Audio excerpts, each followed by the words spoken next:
آخرکار تمہارے ساتھ وہی رہ جائیں گے جن کو تمہاری روح میں حسن نظر آتا ہے، باقی جو ظاہری شکل و صورت اور دکھاوے سے خوش ہونے والے تھے وہ ایک ایک کر کے چلے جائیں گے۔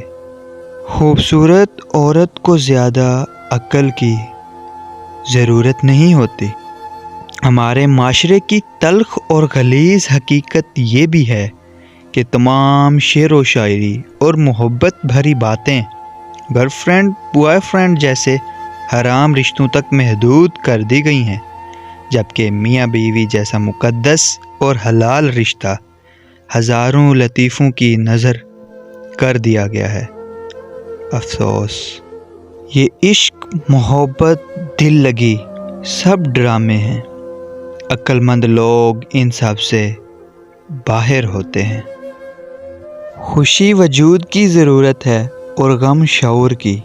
اگر آپ خوش ہیں تو لوگوں کو خوشی اور سکون تلاش کرنے میں مدد دیں، نہ کہ اپنی کم عقلی، بے عقلی اور حماقت کا بوجھ ان پر ڈال دیں۔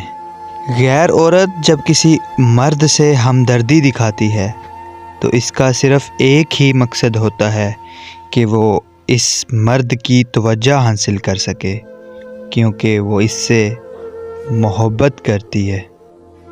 لوگ کہتے ہیں کہ من پسند شخص آپ کے سکون کی وجہ ہوتا ہے، لیکن میں کہتا ہوں کہ من پسند شخص ہی آپ کی بے سکونی کی واحد وجہ ہوتا ہے۔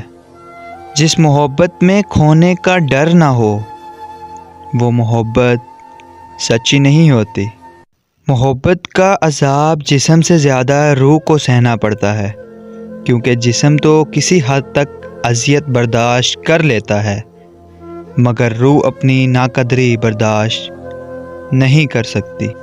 عورت اگر ہماری کسی خاصیت سے متاثر ہو کر ہمیں پسند کرتی ہے تو ہمیں خدا کے آگے سربسود ہو جانا چاہیے، کیونکہ یہ وہ مخلوق ہے جو ایک دوپٹہ پسند کرنے کے لیے پوری دکان کا بیڑا غرق کر دیتی ہے۔